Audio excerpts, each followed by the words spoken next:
सोनगढ़ गांव का नाम पूरे इलाके में अपनी शांति और सादगी के लिए मशहूर था। चारों ओर हरियाली, खेतों की लहराती बालियां और गांव के बीचों बीच पुराना बरगद का पेड़। यहीं गांव के बुजुर्ग रोज शाम को जमा होते थे। पर इस सुकून भरी जगह के पीछे एक ऐसा रहस्य छिपा था जिसे गांव का कोई भी खुलकर जुबान पर नहीं लाता था। बरगद के उस पेड़ के ठीक सामने खड़ा था एक पुराना हवेली जैसा महल जो अब खंडहर बन चुका था। रघु गांव का गरीब किसान था। दिन रात मेहनत करता, पर घर की हालत दिन ब दिन बिगड़ती जा रही थी। उसकी पत्नी सुनीता का चेहरा हमेशा चिंता से भरा रहता। एक शाम सुनीता ने दुखी स्वर में कहा, अब ये हालत कितने दिन और झेलेंगे? घर में अनाज तक नहीं बचा है।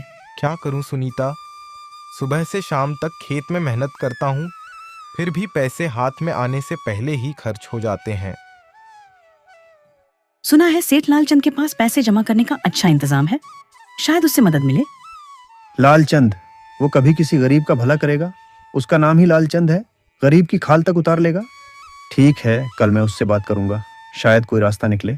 घर अगले दिन रघु गांव के चौक पर स्थित सेठ लालचंद की हवेली पहुंचा। अंदर जाते ही रघु ने देखा सोने चांदी के बर्तन, महंगे पर्दे और दीवारों पर खूबसूरत पेंटिंग्स। ये सब देखकर उसके दिल में एक चुभन सी हुई। सेठ जी, मैं रघु गरीब किसान हूँ। घर की हालत बहुत खराब है। सुना है आप मदद कर सकते हैं। मदद तो भगवान करता है बेटा, मैं तो बस कारोबार करता हूँ। मुझे कुछ कर्ज दे दीजिए, काम चल जाए बस। लालचंद की मुस्कान और गहरी हो गई। उसने रघु को ऊपर से नीचे तक देखा। कर्ज चाहिए, मिलेगा, लेकिन एक शर्त है। शर्त? तू अपनी पुरानी जमीन के कागज मुझे गिरवी रखेगा। सेठ जी, वो जमीन तो लेना है तो लो, वरना दरवाजा खुला है। रघु का दिल धक से रह गया। वो जमीन उसके पुरखों की थी। उसकी आंखें री पूंजी। रघु की आंखों में आंसू आ गए। घर की भूखी सुनीता का चेहरा उसकी आंखों के सामने आ गया। मजबूर होकर उसने हामी भर दी। जैसे ही पैसे लेकर निकला, उसे लगा जैसे किसी ने अंदर से उसका नाम लेकर पुकारा हो। उसने पलट कर देखा, लेकिन वहां कोई नहीं था। इसी बीच गांव के चौक पर एक काली जीप रुकी। जीप से उतरे ठाकुर वीरेंद्र सिंह, सोनगढ़ के सबसे प्रभावशाली जमींदार। उनकी आंखों में तेज और चालाकी थी। गांव वाले उनके सामने सिर झुका लेते। कहो भाई, गांव में सब ठीक ठाक है? जी ठाकुर साहब, सब ठीक है। ठाकुर मुस्कुराया, पर उसकी आंखों में एक अलग ही कहानी थी। ठाकुर का ध्यान लालचंद की हवेली की तरफ गया। उसी रात गांव में अफरा तफरी मच गई। गांव के कोने पर रहने वाले बूढ़े हरिदास की अचानक मौत हो गई। कहते हैं उसने मरने से पहले चिल्लाकर कहा था, उस तिजोरी को मत खोलना, खून बह जाएगा। लोग दहशत में आ गए। अगले दिन दरोगा रणवीर सिंह गांव पहुंचे। लंबा चौड़ा कद, सख्त चेहरे पर हल्की मूछें। क्या चल रहा है यहाँ? एक के बाद एक मौतें हो रही हैं। ये सब सामान्य नहीं है। गांव वाले चुप रहे। सबकी नजरें लालचंद की हवेली की तरफ उठी। रात का समय था। रघु कर्ज लेकर घर लौटा था, लेकिन उसका मन भारी था। सुनीता के सो जाने के बाद वह बाहर बरामदे में बैठा सोच रहा था। तभी अचानक उसने अपने दरवाजे पर किसी के दस्तक देने की आवाज सुनी। दरवाजा खोला।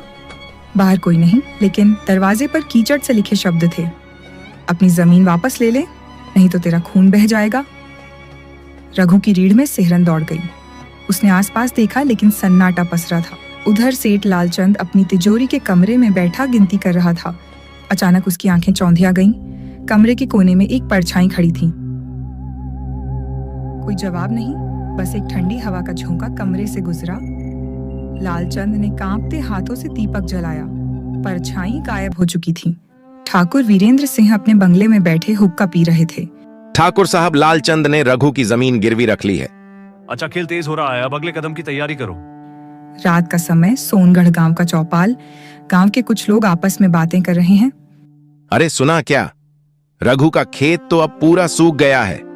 बेचारा दिन रात मेहनत कर रहा है, पर भगवान भी जैसे रूठ गए हैं। हाँ भाई, सुना है सेठ लालचंद से कर्ज लिया था उसने। अब वो सेठ उसकी जान खा रहा है। सेठ के पास जाओगे तो वहीं जाल में फंसा देगा। उसने न जाने कितने लोगों की जमीन हड़प ली है। हवेली में सोने चांदी के बर्तन, महंगी सजावट। सेठ लालचंद अब कुर्सी पर बैठा है। भीमू और गजोधर उसके पास खड़े हैं। तो रघु को खेत से निकालने का इंतजाम हो गया? जी सेठ जी, वो बेचारा तो बस सोचता ही रह जाएगा। कागज पर सब आपके नाम हो गया है।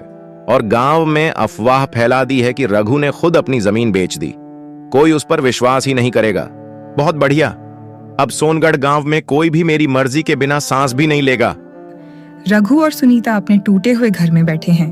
रघु, कब तक ये सेठ हमें सताता रहेगा? हम हर बार चुप क्यों रहते हैं? सुनीता, मैं लड़ाई नहीं चाहता। अगर मैं गलत कदम उठा लूं तो गांव वाले भी हम पर उंगली उठाएंगे। पर सच को छुपाने से क्या होगा? हमें दरोगा रणवीर सिंह तक जाना होगा। वो ईमानदार है, वो जरूर करेंगे। रघु और सुनीता गांव के थाने पहुंचते हैं।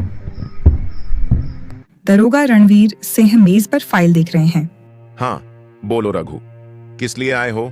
साहब, सेठ लालचंद ने मेरे खेत के कागज फर्जी तरीके से अपने नाम करवा लिए हैं। मेरे पास गवाह हैं, लेकिन लोग डरते हैं उसके गुंडों से। ये तो गंभीर मामला है। सेठ लालचंद का नाम कई बार सामने आया है, मगर हर बार वो सबूत मिटा देता है।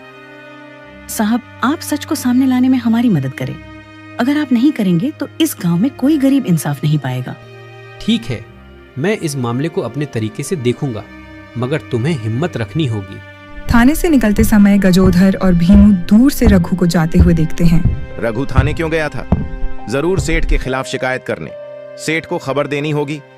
ये रघु अब मेरे खिलाफ जाने लगा है, उसे सबक सिखाना पड़ेगा। भीमू, गजोधर, जाओ, ऐसा हादसा करो कि गांव वाले डर जाएं और कोई भी मेरे खिलाफ ना बोले। ठीक है सेठ जी। सुबह तक रघु खुद समझ जाएगा कि वो कहां खड़ा है। अगली सुबह रघु के खेत में तोड़फोड़ हो चुकी है। चारों तरफ नष्ट हुई फसलें, टूटी बाड़। ये सब किसने किया? ये काम सेठ के गुंडों का है। अब तो हमें आवाज उठानी ही पड़ेगी। इसी बीच ठाकुर वीरेंद्र सिंह, गांव के बड़े आदमी, खेतों की तरफ से गुजरते हैं। ये सब क्या हो गया रघु? ठाकुर साहब, सेठ लालचंद ने हमें बर्बाद कर दिया है।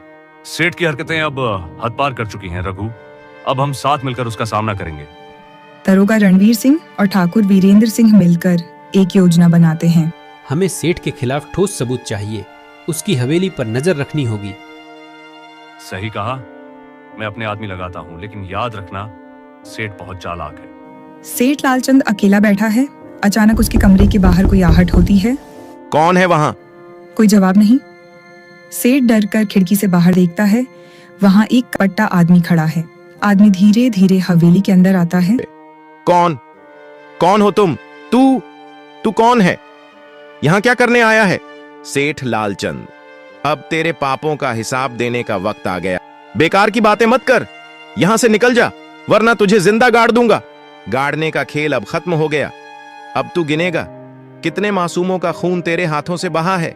इतना कहकर वो आदमी तेजी से खिड़की से बाहर कूद जाता है। रघु और सुनीता अपने आंगन में बैठे हैं। तभी दरवाजे पर दस्तक होती है। दरवाजे पर कोई नहीं, लेकिन जमीन पर खून से लिखा एक कागज पड़ा है।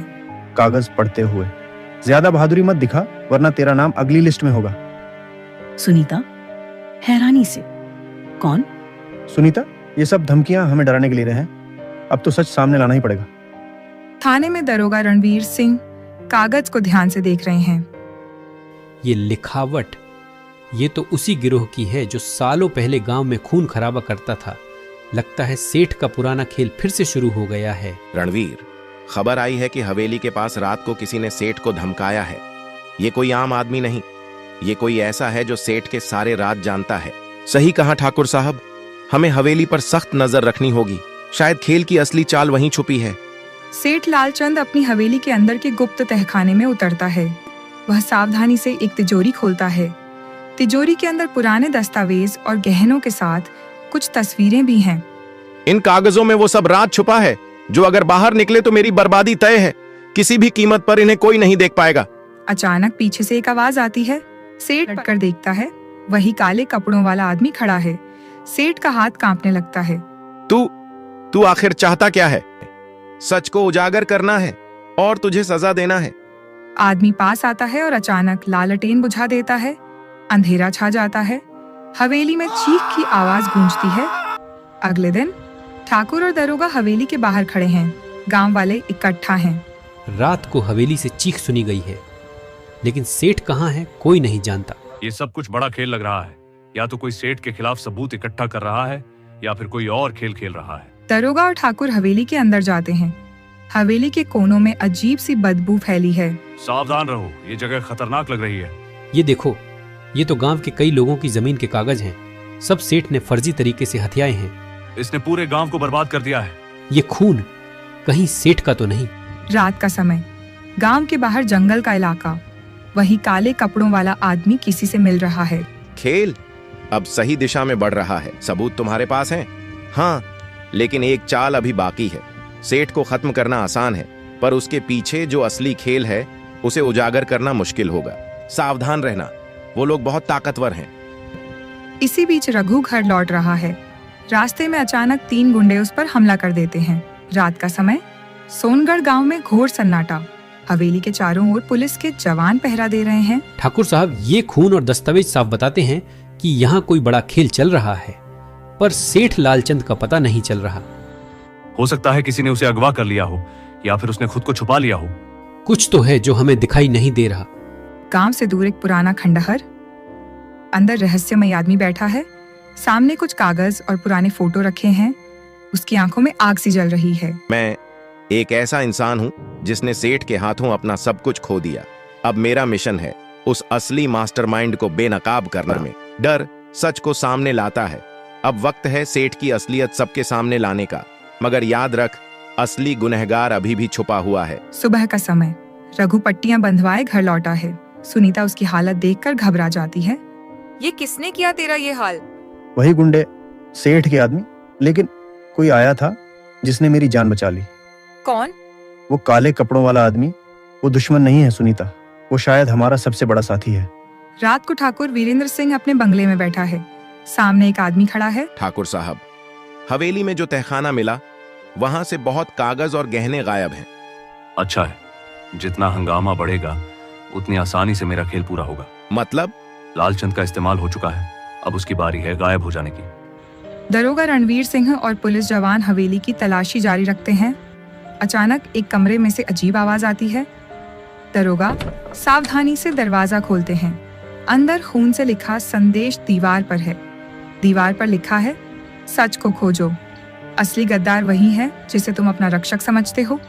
इसका मतलब ये खेल हमसे ज्यादा बड़ा है और कोई हमें गलत दिशा में भेजने की कोशिश कर रहा है। रात का समय, रघु घर से बाहर जाता है।